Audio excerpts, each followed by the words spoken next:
বিসমিল্লাহির রহমানির রহিম। আজকের এই নির্বাচনী জনসভায় উপস্থিত সম্মানিত সভাপতি, উপস্থিত ধানের শীষের প্রার্থীগণ, নেতৃবৃন্দ, আমার সহকর্মীবৃন্দ এবং উপস্থিত খুলনা, সাতক্ষীরা এবং বাগেরহাট থেকে আগত আমার প্রিয় ভাই ও বোনেরা, আসসালামু আলাইকুম। ভালো আছেন আপনারা? আচ্ছা, আলহামদুলিল্লাহ। প্রিয় ভাই বোনেরা, আজকে আমরা এখানে সকলে একত্রিত হয়েছি নির্বাচন উপলক্ষে। আগামী 12 তারিখে যে দেশের সাধারণ নির্বাচন, সেই নির্বাচন উপলক্ষে আজকে বিএনপি বা ধানের শীষের একটি নির্বাচনী জনসভা। প্রিয় ভাই বোনেরা, আমরা বাংলাদেশ জাতীয়তাবাদী দল বিএনপি আমরা বিশ্বাস করি যে শুধু কথাল ফুলঝুরি নয়, বরং দেশকে আমাদেরকে সামনের দিকে নিতে হবে ভবিষ্যতে। আমরা বিগত 15-16 বছর বহু আন্দোলন করেছি, বহু সংগ্রাম করেছি এবং এর ভেতরে আমাদের বহু নেতাকর্মী গুম, খুন, হত্যার শিকার হয়েছে। বহু হাজার হাজার লক্ষ লক্ষ নেতাকর্মী, বিএনপি সহ বিভিন্ন রাজনৈতিক দলের নেতাকর্মীরা গায়েবী মামলার অত্যাচার, নির্যাতনের শিকার হয়েছে। তারপরেও বাংলাদেশের মানুষ 2024 সালের সেই জুলাই আগস্ট মাসে দল মত নির্বিশেষে সকলের রাজপথে নেমে এসে বাংলাদেশের স্বৈরাচারকে এই দেশ থেকে বিদায় করেছিল।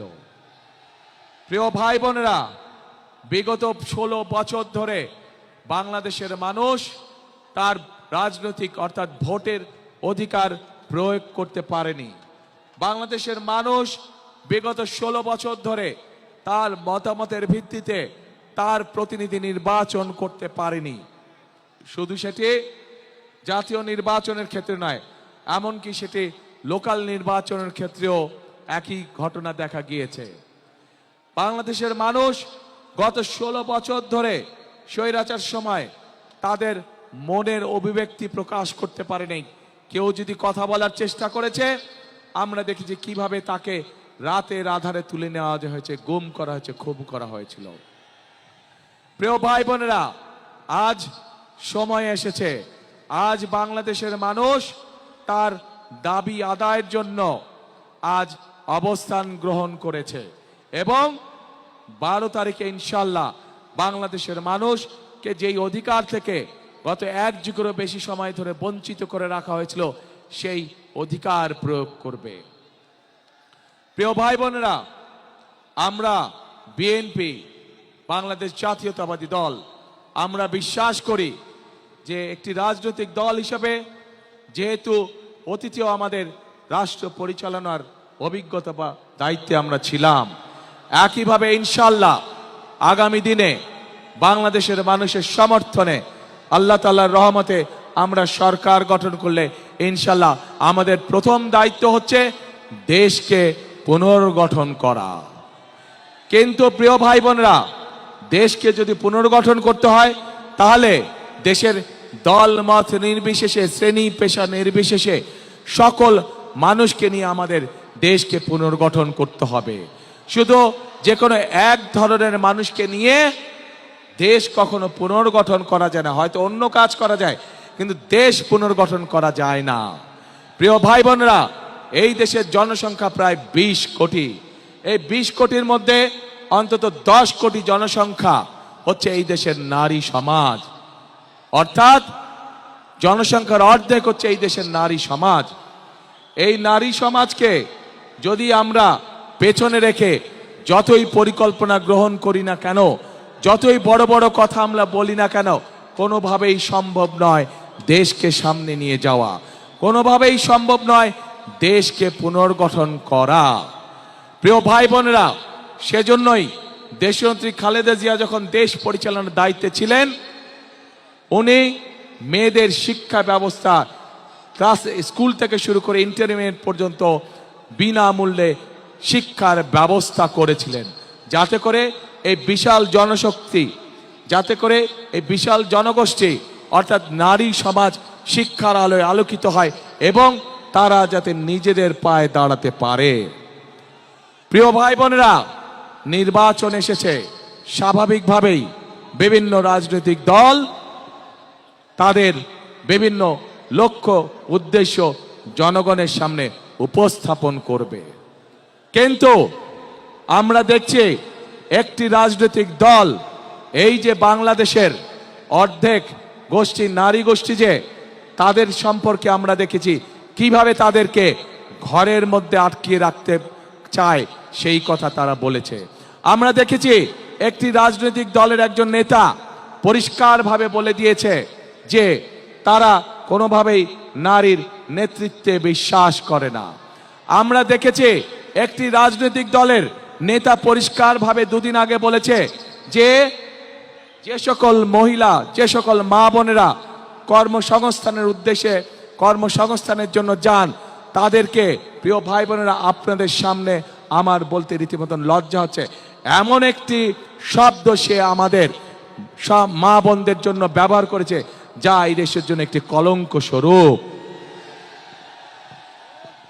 প্রিয় ভাই বোনেরা, এই বাংলাদেশে খেটে খাওয়া মানুষের পরিবারের অধিকাংশ নারী কোনো না কোনোভাবে সংসারের উপার্জনের জন্য কাজ করে থাকে। এই বাংলাদেশের লক্ষ লক্ষ 50 লক্ষের উপরে নারী আজ যেই গার্মেন্ট শিল্প নিয়ে সকলে গৌরব করে, সেই গার্মেন্ট শিল্পে নারী শ্রমিকরা কাজ করেন।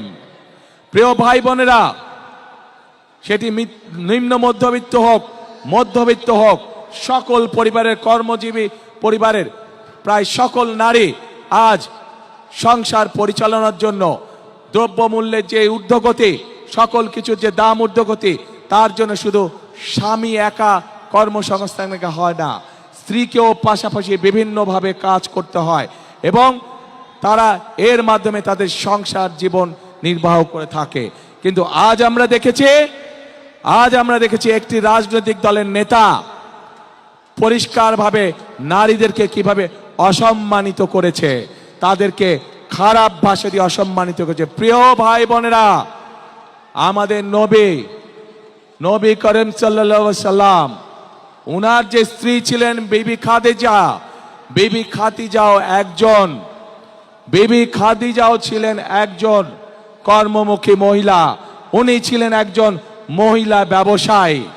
আজকে যেই দলটি, যাদের নেতা আজ বাংলাদেশের নারীদেরকে একটি খারাপ কিছুর সাথে তুলনা করেছে, তারা বলে তারা ইসলাম কায়েম করবে, কিন্তু নবী করিম সাল্লাল্লাহু আলাইহি ওয়াসাল্লামের স্ত্রী পর্যন্ত, উনিও পর্যন্ত একজন ব্যবসায়ী ছিলেন।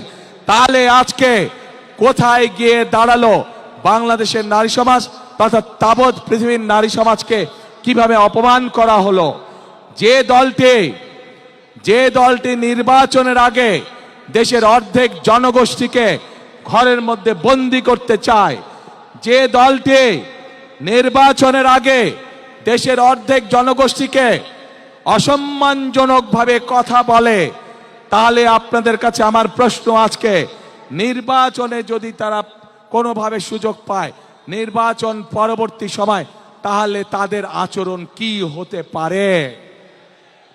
কাজেই প্রিয় ভাই বোনেরা, এরা শুধু নিজের স্বার্থের কথা বোঝে, এরা ধর্মকে ব্যবহার করে নিজেদের স্বার্থ রক্ষা করার জন্য। যেখানে প্রয়োজন সেখানে তারা তাদের মতন করে ধর্মকে ব্যবহার করে।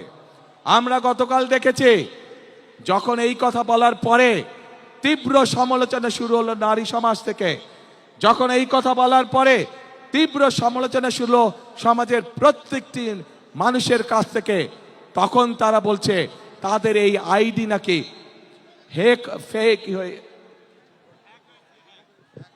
হ্যাক হয়ে গিয়েছিল। প্রিয় ভাই বোনেরা, এই বিষয়ে যারা বিশেষজ্ঞ তারা পরিষ্কারভাবে বিভিন্নভাবে বলেছে যে আইডি এইভাবে হ্যাক হতে পারে না। একটি রাজনৈতিক দলের একজন সিনিয়র নেতা জনগণের সামনে নির্বাচনের আগে এইভাবে মিথ্যা কথা বলছে, দলটি পর্যন্ত মিথ্যা কথা বলছে, তাদের আইডি বলে হ্যাক হয়ে গেছিল, অথচ আইডি হ্যাক হয়নি তাদের। কাজেই এরা নির্বাচনের আগে নিজেদের স্বার্থ সিদ্ধির জন্য মানুষের সামনে মিথ্যা কথা তুলে ধরছে, মিথ্যা কথা তারা বলছে। এদের একটাই পরিচয়, এরা মিথ্যাবাদী। এরা নিজেদের প্রয়োজনে নিজেদের সাথে মিথ্যা কথা বলে। যারা মিথ্যা কথা বলে, হাজারো লক্ষ কোটি মানুষের সামনে যারা মিথ্যা কথা বলে, যারা বিশেষজ্ঞদের মুখের উপরে মিথ্যা কথা বলে, এরা আর যাই হোক, এরা দেশ দরদি হতে পারে না। এরা আর যাই হোক, এরা কখনো মানুষের দরদি হতে পারে না। এরা আর যাই হোক, এরা কখনো জনদরদি হতে পারে না। এদের দরদ শুধু এদের নিজেদের লক্ষ্যের জন্য, এদের দরদ শুধু এদের নিজেদের উদ্দেশ্যের জন্য। এবং সেই জন্যই প্রিয় ভাই বোনেরা, আমরা যেহেতু বিশ্বাস করি এই বিপুল অর্ধেক জনগোষ্ঠীকে পিছনে রেখে কোনোভাবেই দেশের উন্নয়ন করা সম্ভব নয়, সেজন্যই আমরা বলেছি ইনশাল্লাহ আপনাদের দয়া আল্লাহর রহমতে বিএনপি সরকার গঠন করলে বাংলাদেশের প্রত্যেকটি গৃহিণীর কাছে, প্রত্যেকটি মায়ের কাছে আমরা ফ্যামিলি কার্ড পৌঁছে দিব। যেই ফ্যামিলি কার্ডের মাধ্যমে আমরা দেশের নারী সমাজকে ধীরে ধীরে স্বাবলম্বী করে গড়ে তুলতে চাই, যাতে করে এই নারী সমাজ কারো প্রতি মুখাপেক্ষী হয়ে তা না থাকতে হয়, যাতে করে তারা নিজেদের পায়ে নিজেদের দাঁড়িয়ে যেতে পারে। আজকে বাংলাদেশের তাবৎ মা বোনদেরকে বলবো আমি, যারা আপনাদেরকে এইভাবে অপমানিত করে তাদেরকে আপনারা কিভাবে জবাব দেবেন, আজ সেই সিদ্ধান্ত নেবার সময় এসেছে।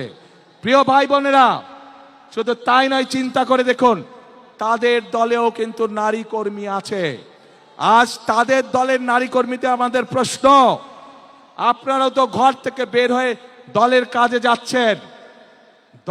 ঘর থেকে বের হয়ে যে নারী কাজে যায় তাকে আপনাদের নেতা কিসের সাথে তুলনা করেছে চিন্তা করে দেখুন। তাহলে আমাদের প্রশ্ন, ওই দলের যারা নারী সদস্য আছে তাহলে তাদের প্রকৃতি পরিচয় কি? তাদের নেতার বক্তব্য অনুযায়ী তাহলে তাদের প্রকৃতি পরিচয় কে? যেই দলের নেতা নিজের দলের নারী কর্মীদেরকে এইভাবে অপমানিত করতে পারে, সেই দলের নেতা যদি সুযোগ পায় তাহলে বাংলাদেশের সাধারণ নারীদেরকে, সাধারণ মা বোনদেরকে তারা কিভাবে অপমানিত করবে, যার অবশ্য উদাহরণ আমরা 1971 সালেই দেখেছিলাম। এই দেশের লক্ষ লক্ষ মা বোনদেরকে অসম্মানিত করেছিল এই দলটির পূর্বসূরি নেতৃবৃন্দ। কাজেই যাদের কাছে মানুষের কোনো মূল্যায়ন নেই, যাদের কাছে মানুষের কোনো আত্মসম্মান বোধ নেই, তাদের কাছে কখনো দেশ নিরাপদ হতে পারে না, তাদের কাছে কখনো দেশের মানুষ নিরাপদ হতে পারে না, নারী পুরুষ নির্বিশেষে। প্রিয় ভাই বোনেরা, আজ এই খুলনা সহ, সাতক্ষীরা সহ, বাগেরহাট সহ এই বিশাল অঞ্চলে আজ বহু সমস্যা আছে। যেমন এই খুলনা ছিল এক সময় শিল্প নগরী, কিন্তু আমরা দেখছি গ্যাস সহ বিভিন্ন কারণে আজ এই শিল্প নগরী প্রায় মৃত নগরীতে পরিণত হয়েছে, শিল্প মৃত নগরী। আমরা চাই ইনশাআল্লাহ বিএনপি আগামী 13 তারিখে সরকার গঠন করলে এই শিল্প নগরীকে আবার জীবিত শিল্প নগরীতে আমরা পরিণত করতে চাই, যাতে করে সেই সব শিল্পের মধ্যে শুধু পুরুষরাই নয়, সেই সব শিল্পের মধ্যে যাতে নারীদেরও কর্মসংস্থান হয়, সেভাবে আমরা এই অঞ্চলের শিল্প নগরীকে গড়ে তুলতে চাই। প্রিয় ভাই বোনেরা, আমরা এইখানকার তরুণ সমাজের সদস্য যারা আছে, যুব সমাজের সদস্য যারা আছে, বিশেষ করে যারা আইটিতে কাজ করেন, তাদের জন্য এখানে গড়ে তুলতে চাই আইটি পার্ক সহ আরো ফ্যাসিলিটি, যার মাধ্যমে তারা তাদের কর্মসংস্থানের ব্যবস্থা করতে পারবে। প্রিয় ভাই বোনেরা, কৃষক এমন একটি পেশা যা সারা বাংলাদেশের গ্রামে গঞ্জে ছড়িয়ে আছে। এই খুলনা সহ, বাগেরহাট সহ, সাতক্ষীরা, এই 3 জেলার মধ্যে আমাদের লক্ষ কোটি কৃষক রয়ে গিয়েছে, কিন্তু এই কৃষক ভাইরা বিভিন্ন রকম সমস্যার মধ্যে রয়েছে। আমরা সেই জন্য কৃষক ভাইদের পাশে, আমরা মা বোনদের হাতে, গৃহিণীদের হাতে যেমন ফ্যামিলি কার্ড পৌঁছে দিতে চাই, ঠিক একইভাবে আমরা কৃষক ভাইদের কাছে কৃষি কার্ড পৌঁছে দিতে চাই। শুধু কৃষি কার্ড না, এই কৃষি কার্ডের মাধ্যমে যেমন তার ঋণ পেতে সুবিধা হবে, এই কৃষি কার্ডের মাধ্যমে সেই কৃষক ভাইয়ের হাতে আমরা যেমন প্রয়োজনীয় কীটনাশক, বীজ, সার পৌঁছে দেব। একইভাবে আমরা সিদ্ধান্ত গ্রহণ করেছি যে সকল কৃষক ভাইদের এই বর্তমানে এই মুহূর্তে 10,000 টাকা পর্যন্ত কৃষি ঋণ আছে, সেই ঋণ ইনশাল্লাহ সুদ সহ আমরা মওকুফ করব। প্রিয় ভাই বোনেরা, আজ দেশকে গড়ার সময় হয়েছে। দেশকে আমাদের পুনর্গঠন করতে হবে। এই যে লক্ষ মানুষ আজ এখানে উপস্থিত হয়েছেন, এই দেশ যদি ঠিক থাকে, এই দেশকে যদি আমরা পুনর্গঠন করতে পারি, দেশে বেকারদের কর্মসংস্থান করতে পারি, দেশের নারীদেরকে স্বাবলম্বী করে গড়ে তুলতে পারি, দেশের শিক্ষার্থীদের সঠিক শিক্ষার ব্যবস্থা আমরা তৈরি করতে পারি, দেশের মানুষের চিকিৎসা ব্যবস্থা যদি আমরা তৈরি করতে পারি, তাহলেই একমাত্র সম্ভব আমাদের সেই প্রত্যাশিত বাংলাদেশকে গড়ে তোলা। যেই প্রত্যাশিত বাংলাদেশের স্বপ্ন এখানে উপস্থিত প্রত্যেকটি মানুষের চোখে মুখে রয়েছে। আজান দিচ্ছে না, আজানটা শেষ হচ্ছে। প্রিয় ভাই বোনেরা, আজানটা দিচ্ছে, 1 মিনিট, আজানের পরে আমি আবার বলছি।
প্রিয় ভাই বোনেরা,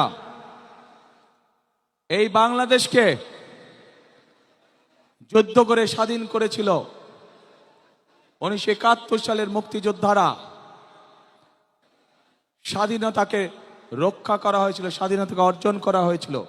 ঠিক একইভাবে 2024 সালের 5ই আগস্ট ছাত্র জনতার অভ্যুত্থানের মাধ্যমে সেই স্বাধীনতাকে আবার রক্ষা করা হয়েছে। প্রিয় ভাই বোনেরা, 1971 সালের যুদ্ধ পরবর্তীতে বিভিন্ন সময় গণতন্ত্র সংগ্রামের যুদ্ধে, একইভাবে 2024 সালের গণ অভ্যুত্থানের সময় আমরা কি কেউ কারো ধর্ম বর্ণ দেখেছিলাম? আমরা কোনো ধর্ম বর্ণ দেখিনি। কে মুসলমান, কে হিন্দু, কে বৌদ্ধ, কে খ্রিস্টান, আমরা এটি দেখিনি। আমরা শুধু দেখেছিলাম গণতন্ত্রের পক্ষে, মানুষের অধিকারের পক্ষে কারা লড়াই করার জন্য রাজপথে নেমে এসেছে। প্রিয় ভাই বোনেরা, এই দেশে শত হাজার বছর ধরে প্রত্যেকটি ধর্মের মানুষ শান্তিতে বসবাস করেছে। আমরা চাই, বিএনপির লক্ষ্য এবং বিএনপির উদ্দেশ্য হচ্ছে আমরা সকল ধর্মের মানুষকে সাথে নিয়ে শান্তিতে বসবাস করতে চাই। আমরা সকল ধর্মের মানুষকে সাথে নিয়ে আমাদের কাঙ্ক্ষিত বাংলাদেশ গড়ে তুলতে চাই, যে বাংলাদেশে প্রত্যেকটি মানুষের বিবেচনা হবে, প্রত্যেকটি মানুষকে বিবেচনা করা হবে তার যোগ্যতার ভিত্তিতে, তার মেধার ভিত্তিতে তাকে বিবেচনা করা হবে। প্রিয় ভাই বোনেরা, সেজন্যই একটি বৈষম্যহীন একটি বাংলাদেশ গড়ে তুলতে চায়। কিন্তু এই বাংলাদেশকে যদি গড়ে তুলতে হয়, তাহলে অবশ্যই আমাদের সকলকে পরিশ্রম করতে হবে, আমাদের সকলকে ঐক্যবদ্ধ থাকতে হবে। প্রিয় ভাই বোনেরা, বহু আত্মত্যাগের বিনিময় আজকে যে আমাদের রাজনৈতিক অধিকার, যেই অধিকারের জন্য বিগত 1 যুগেরও বেশি সময় ধরে বহু মানুষ গুম খুনের শিকার হয়েছে, বহু মানুষ অত্যাচার নির্যাতনের শিকার হয়েছে, সেই অধিকার বাস্তবায়িত হতে যাচ্ছে আগামী ইনশাল্লাহ 12 তারিখ। কিন্তু আমরা খেয়াল করছি, একটি মহল বলার চেষ্টা করছে এবার ভোট গণনাতে বলে অনেক সময় লাগবে। শুনেছেন এই কথা আপনারা? প্রিয় ভাই বোনেরা, ষড়যন্ত্র কিন্তু আবার শুরু করেছে। এই যে যাদের কথা বলেছি প্রথমে, যারা জনগণের সামনে সকাল বিকাল মিথ্যে কথা বলছে, যারা দেশের নারী সমাজকে হেয় প্রতিপন্ন করছে, এরাই আবার ষড়যন্ত্র শুরু করেছে বিভিন্নভাবে। কারণ তারা জানে তাদের এইসব কথাবার্তা, তাদের এইসব কাজকর্ম, এইসব ফাঁকি ঝুঁকে মানুষ ধরে ফেলেছে এবং সেজন্যই তারা বিভিন্ন ছল ছাতুরির চেষ্টা করছে।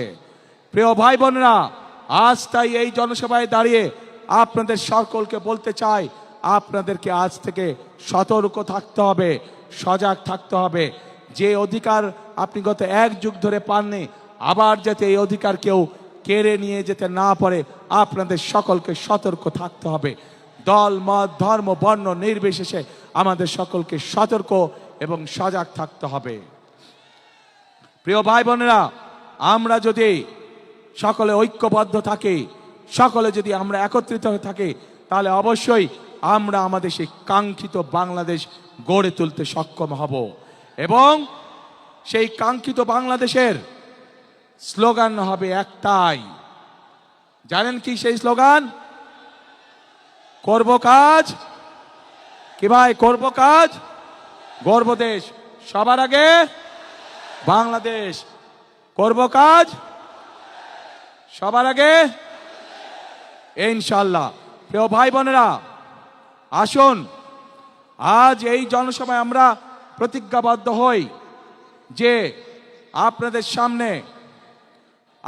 সামনে অভিজ্ঞতা রয়ে গিয়েছে এবং বর্তমান মুহূর্তে যতগুলি রাজনৈতিক দল আছে তাদের মধ্যে একমাত্র বিএনপির অভিজ্ঞতা আছে দেশ পরিচালনা করার।